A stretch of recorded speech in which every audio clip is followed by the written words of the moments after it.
Getting to know plants. Hello children, I hope you have completed all your work. We have already completed 2 chapters and we have started the first topic in getting to know plants. Please study properly. Next week you have the pre-midterm exams. The first 2 chapters what I took and the next 2 chapters which Rasna Miss took is included for your pre-midterm exam. So totally you will have 4 chapters for your pre-midterm. The first chapter, food, where does it come from? Second chapter, the components of food. Third, fiber to fabric. And fourth, sorting of materials.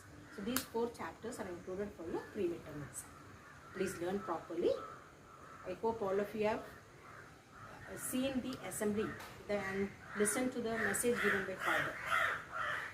Get clearly told about, given instruction related to your pre-midterm exams. So be ready, take the exam seriously and do it in a serious manner. Today we will discuss the next topic, that is the root. And before that there is one more point related to the leaf which we discussed last week, that is about the functions of the leaf. So after explaining what is photosynthesis and transpiration, I'll just tell you about types of roots and the functions of roots. The remaining time, we will utilize that for revision. So we'll revise the 2 chapters. So shall we go into the chapter? Last class, we learned the structure of the leaf. What are the main parts of a leaf? Yes, stalk of the leaf is called petiole. The flat portion of the leaf is called as lamina. The main structure which extends into the leaf in the center is called as the midrib. The projected portion is called as the midrib. The small structures that arise from the midrib is called as veins. So these were the main parts which we discussed in the last class. Today we will discuss the remaining things related to leaf and also the structure of root and its function. Shall we start? Okay. When if we keep a leaf in a plastic cover, you would have observed it, you would have experienced it. If not, please try it today itself. You break a small stem from a plant which has leaf and cover that particular stem, or without breaking it, you can cover the part of the plant with a polythene cover, with a plastic cover, transparent plastic cover. Leave it for 2 to 3 hours, or one evening you tie and next day morning you just see. What can you see inside the cover? Yes, you will see water droplets or water vapor. From where did the water vapor come? Yes, from the leaf. So, the water present in the plant will be coming out of the plant through the leaves, through the stomatas in the leaves. So, the loss of water from the plant in the form of water vapor is called as transpiration.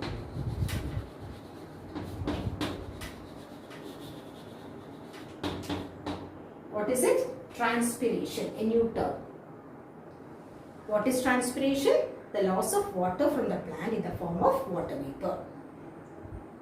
So that is what we are seeing inside the polythene cover. You can see water vapor, the water droplets inside the cover. So transpiration is very essential for the plant, because only when the transpiration takes place, excess water in the plant can be removed. That is one. Second, only if transpiration takes place, water from the soil can enter into the plant. Absorption of water will take place only if transpiration, because it creates a sucking force from the top. You will learn in the next class. Transpiration, water is getting evaporated, it creates a suction pulling force from the surface, and this helps the plant to absorb water from the soil. So details you will learn in the next class. Now you have to know what is transpiration. The loss of water from the plant in the form of water vapor is called as transpiration. How is the water coming out? Water is coming out through the stomata present in the leaves. That is one function. Second, leaves are the kitchen of plants. Last class you have learned. Why is it called as kitchen of plants? Yes, because it is in the leaf that food is prepared. The process by which plants prepare food is called as photosynthesis.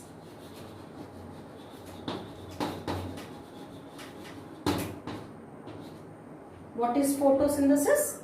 It is the process by which plants prepare food by using water and carbon dioxide.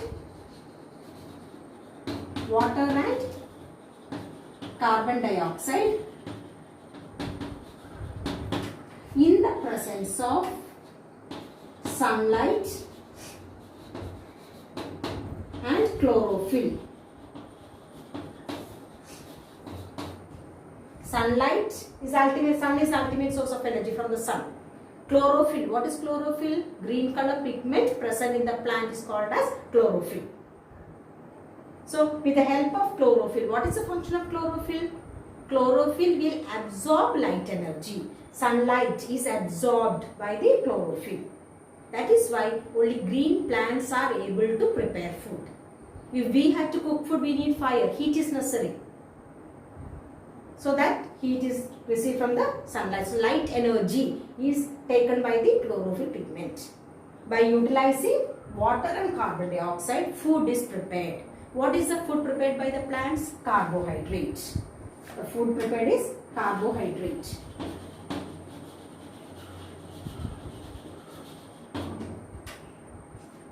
Is it clear? So here carbohydrate already you have learned. What is carbohydrate? It is a nutrient. Isn't it? So during photosynthesis is the process by which plants prepare food. What is photosynthesis? It is the process by which plants prepare food by using water and carbon dioxide in the presence of sunlight and chlorophyll. The food prepared by the plant is carbohydrate. The stored form is called as starch. Stored form is starch. How can we find out that starch is prepared or the carbohydrate is synthesized in plants? For that, there is a small activity. For doing that activity, we need a test tube. We need a leaf, beaker, water, iodine solution and a spirit lamp, a small lamp. Now I will tell you how to do the activity. In higher class, we will be doing it in the lab. You need not try it from home. It is very risky. So please don't do this activity from home because flame is needed, fire is needed. So it's very risk to do the experiment at home. And we are also using spirit. So it is highly inflammable. It will catch fire very fast. So please don't try this at home. For doing this activity, we have to pluck a leaf from the plant. Put it in a test tube and pour some spirit. Spirit is colorless, does not have any color. It is like water. It is colorless. Now we have to place this test tube inside the beaker containing water. Heat the water, heat the beaker. So automatically water will get heated up.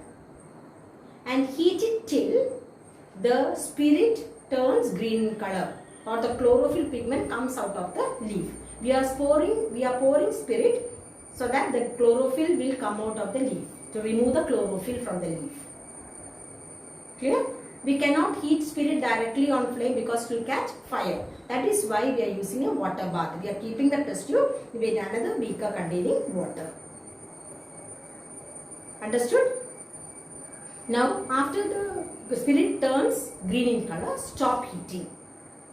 Take out the test tube, drain the spirit, wash the leaf in cold water and keep it in a petri dish. a small container, and add 2 or 3 drops of iodine. This term is familiar to you. Iodine on the leaf. Few drops of iodine on the leaf. What is iodine? Yes, it is an indicator. It is a chemical used to test the presence of, recall, quick, yes, starch. Last chapter we have learned test for starch, test for protein, etc. So iodine was a chemical used to test the presence of starch or carbohydrate in the food item. What is the color change if carbohydrate is present? Yes, the food turns to violet or blue-black in color. So here, when we add 2 or 3 drops of iodine on the leaf turns blue-black or violet in color. This indicates that food prepared by the leaf is carbohydrate. I hope you have understood it. So for testing starch, we use the chemical iodine. Same iodine is used to test if carbohydrate is the food prepared by the plants. This is all that you have to learn about leaf. Next, what is the topic? What is the next part of the plant? We already completed stem. Next we discussed leaf. And what is the next part left? Yes, it is root. Root is the main part of the plant which anchors the plant to the soil. What is the name? First term, anchor. For anchoring the plant, for fixing the plant into the soil, what is needed? Root. Apart from fixing the plant to the soil, what is the main function done by the root? Well, it is the absorption of water from the soil. Roots help in absorbing water and minerals from the soil, and it is transported upwards. Roots will absorb and it is given to stem. Stem will take the water from the roots and pass it to the leaf, and food is prepared in the leaf. For this, there is a small activity. What is the main role to understand? The main function of the roots. You have to take 2 pots, fill it with mud, and take a baby plant, sapling. For one, you have to cut the root. Only the main root you will keep in a potted plant. 1 pot, you can see the plant is kept without any roots. And in the other plant, you can see the plant is kept with the root system. Here all the roots are cut. Pour water to the plant. Water the plant daily. After a week, when we notice, can you guess which plant in the pot, or which potted plant will grow properly? Would have grown properly? Yes, pot A. If you name it as pot A and B, the plant in pot A would have grown nicely, and the plant in pot B would not have showed much growth. What may be the reason? Yes, because since roots are not here, absorption, water and minerals will get affected. Here, roots help in absorbing water and minerals from the soil, and that's why the plant grew properly. So, from this activity we can understand that roots play an important role in absorbing water and minerals from the soil. This is a small activity which everyone should do from home. Next activity. You take few gram seeds. Any gram seed. It can be green gram, Bengal gram, peas, anything. Anything which you like, you can take few seeds. Take few weeds or maize. Clear? And these seeds you put it in a cotton. Take little cotton, wet it and put these seeds inside the cotton. Wrap it in the cotton. In one cotton, you will take few gram seeds. You take green gram, cherupaya. And in the other cotton, you put few wheat seeds. Godam. Wet both this and keep it aside. Second day, evening or third day, it will start germinating. Leave it for a week. You can see within a week that would have produced roots and small leaflets would have started arising. After that, you just try to pull out the seeds from that. Understood the activity? Please read your textbook. That activity is there in your text also. Each one of you will try do it from home, or after doing the activity, you prepare a report of it. In the back of the science notebook, you will write the activity number. Whatever is given in the textbook, that activity number you will write. You write the procedure of doing the activity. Okay? You will write the procedure, how you did the activity. And you will write the result. This report should be there. Write the date and write the report. When I call you, I will ask you to read that report and the procedure to me. I will give you marks for your activity. Understood?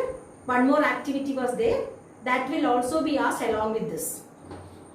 For some plants you can see there will be a main root going deep into the soil, and from this you can see the secondary roots. The lateral roots will arise. Okay, and from this you can see tertiary roots will arise. Small rootlets will arise.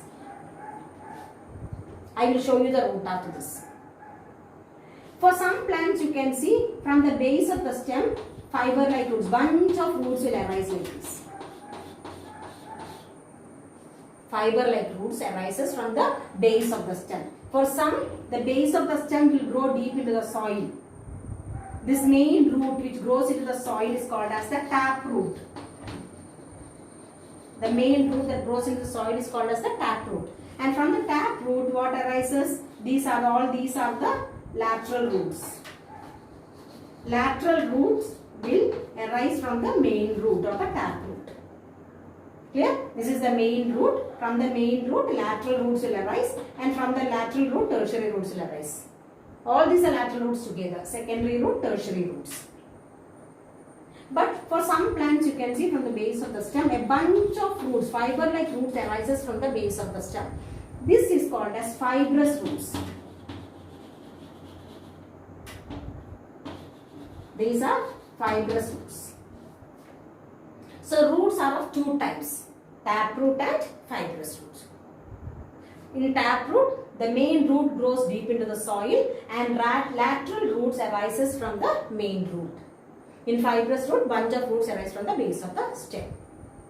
Now, I will show you a plant. Can you identify which type of venation it has?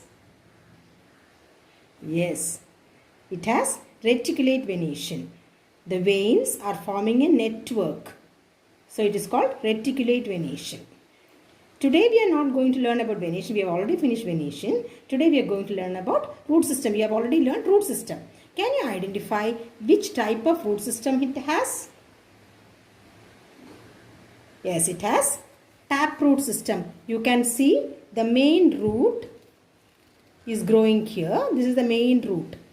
This main root grows deep into the soil, and from the main root you can see the secondary roots and the tertiary roots arising. Here in this you can clearly see the taproot system. The main root which is growing down is a taproot, and from the taproot you can see the lateral root is coming out. These are the lateral roots.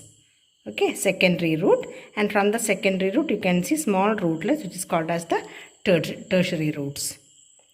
So the previous plant you can see that was a slanting one, but in this you can clearly see the root system, taproot, secondary roots and tertiary roots. Can you identify which type of venation this plant has? Yes, it is parallel venation. It's not very clear. Last class I had showed you a clear picture of parallel venation. Now this root system, you can see bunch of root arises from the base of the stem. This is fibrous root system. You just think of the root system which I showed you before this. This is fibrous root system, and the previous one which I showed is taproot system. In fibrous root system you can see fibers, a bunch of root arises from the base of the stem. Since fibers are arising, fiber-like roots are arising from the base of the stem, it is called as fibrous root system.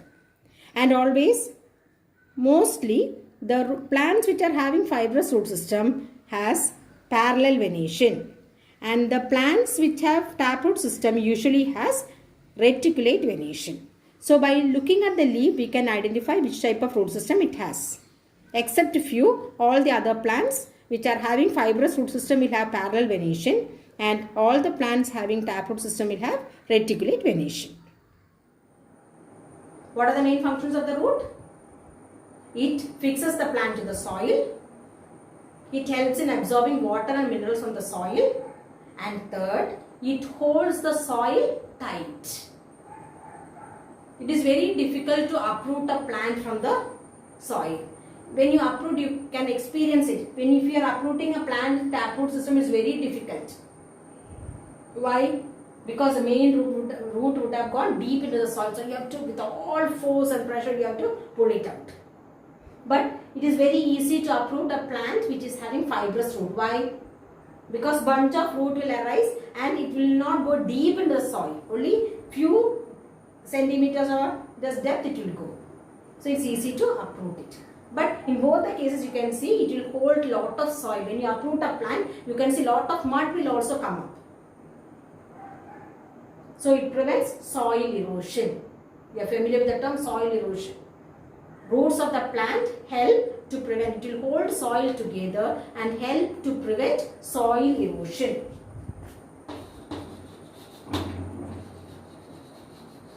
Roots help in preventing soil erosion. So with that, I am stopping with today's class.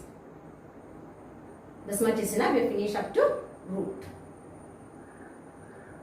Now we will just recall the things that we learned in the previous two chapters, which is there for the pre-midterm exam. Shall we revise? Now we will revise the first two chapters. Before revising the first two chapters, I want to remind you once again. I had reminded everyone when you send the notebook, but still many of you have not corrected. Even those who have corrected, please see that. Those who have sent the notebook for correction, please see the common mistakes that you have done. When I tell this, when we start revising, please take your notebook and sit. If the notebook is not next to you, please don't attend the class. Always before the class start, you must be ready with your textbook and notebook. So when we are starting now itself, open the first chapter. Please take question number 4. The question was, name the ingredients or list the ingredients, the source and the part used in the following food items or dishes. One was sambar, other one was coffee. For this, I had already told you to leave a page after each chapter.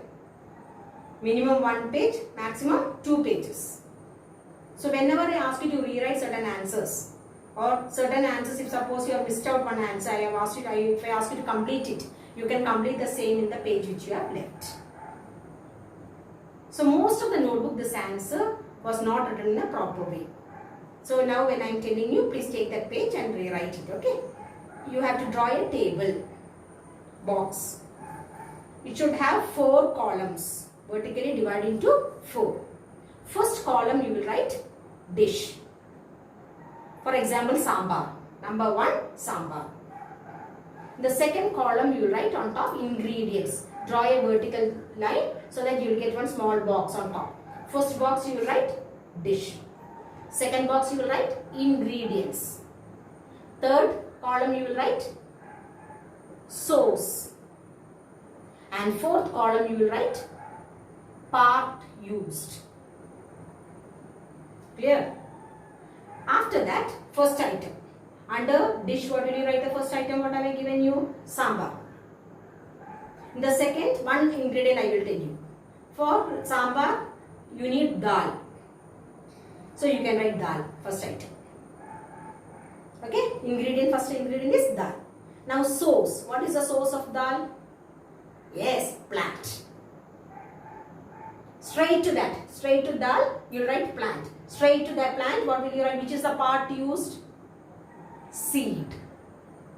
So first ingredient, all the columns are full. Now second ingredient for making sambar. Suppose you are taking drumstick.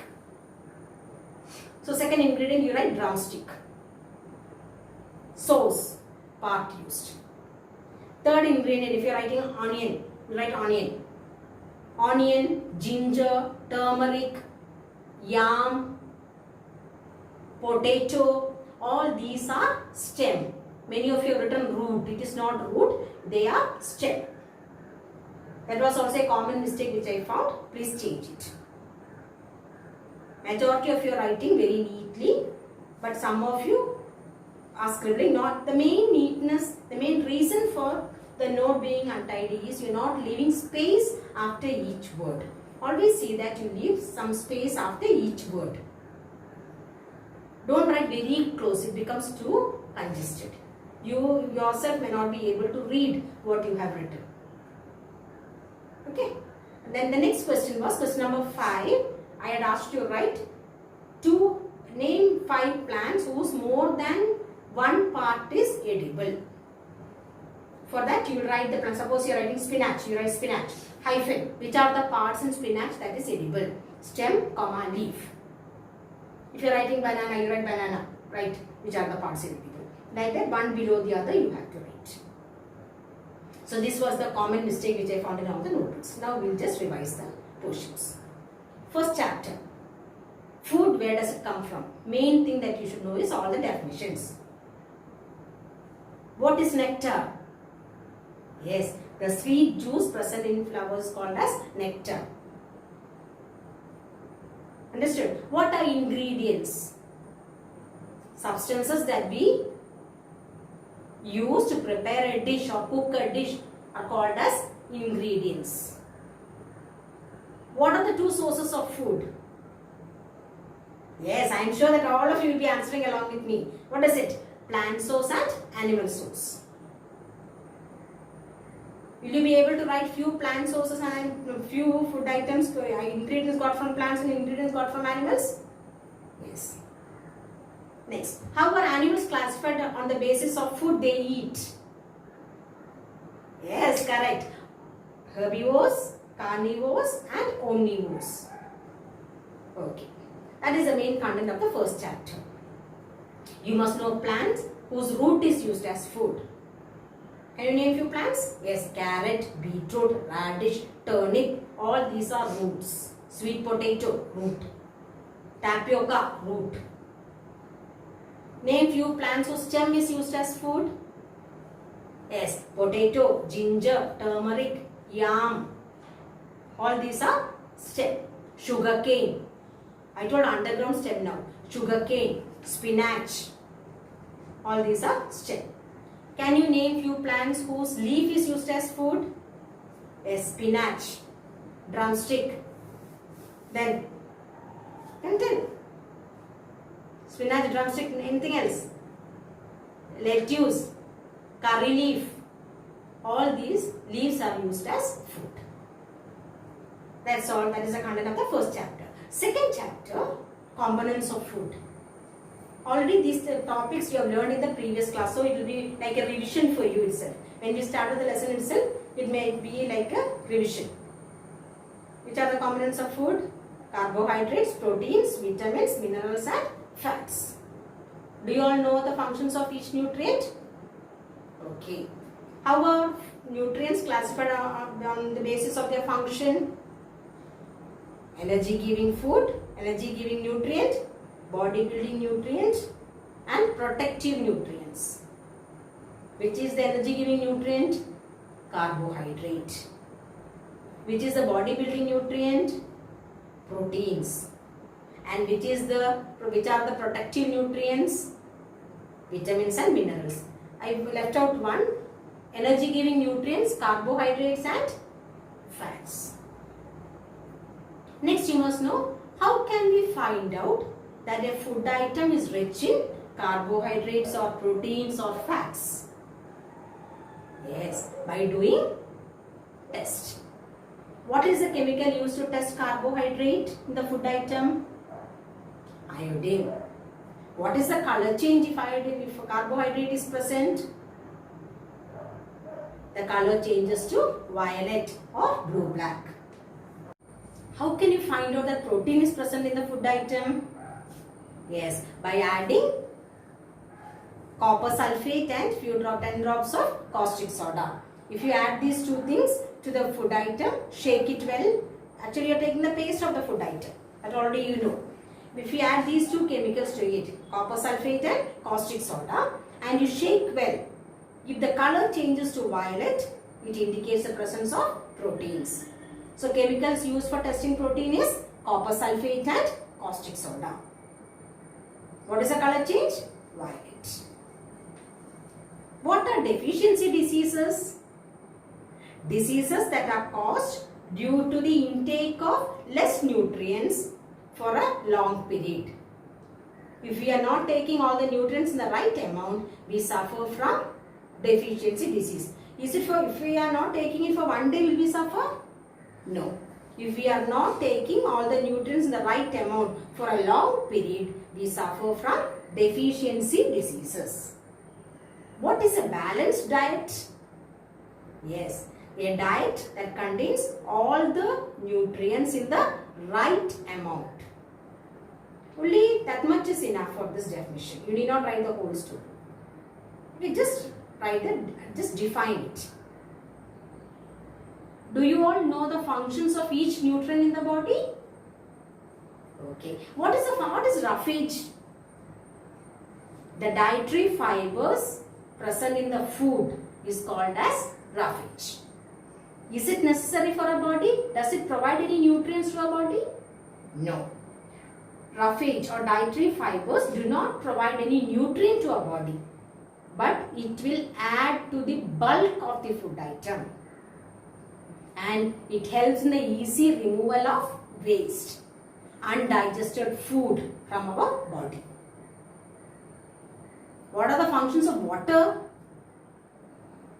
Yes, it helps in removing the waste in the form of urine and sweat. Always see that when the functions of anything is asked, write the answer point-wise. Never write it as paragraph. Put point number 1, first function, second function, third function. Put the numbers and write it one after the other. Always get used to presenting the answer in point-wise wherever necessary. Okay.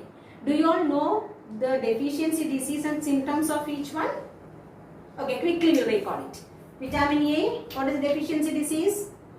Loss of vision or night blindness. What is the symptom? Poor vision, especially during dark. Next, vitamin B1, beriberi. Weak muscles and bones. Third, vitamin C, scurvy. What is the symptom? Bleeding gums. Fourth, what is the deficiency disease of vitamin D?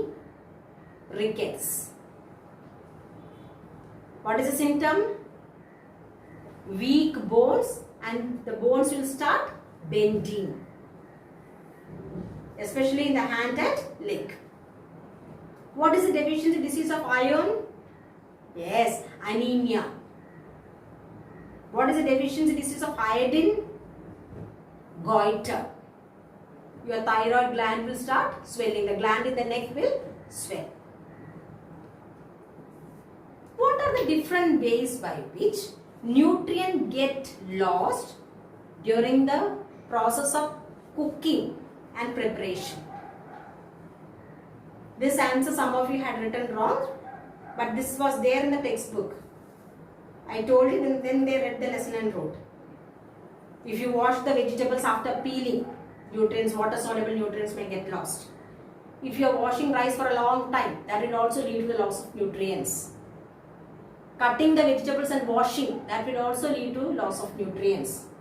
Cooking the vegetables for a long time will also reduce the nutrient content, will affect the nutrient content, damage the nutrients. Fifth, if we are pouring too much water during the cooking, and if you drain the water, if you remove the water after cooking the vegetables, lot of nutrients will be removed in the water. That will lead to loss of nutrients. Important of all, vitamin C is a water soluble nutrient. Then most of the citrus fruits are rich in vitamin C, and this vitamin C gets reduced or damaged if we heat it. So usually citrus fruits, orange, lemon, all these citrus fruits we eat raw, because when we heat, these nutrients get damaged. You must also know the deficiency with carbohydrate and proteins. So this is the content of this chapter. I've just recalled all the points of the last two chapters. It is very easy chapters. Okay, both the chapters are very easy. And I expect everyone to score full mark for this exam. Hope you will do it. So all the best for your exams. Thank you.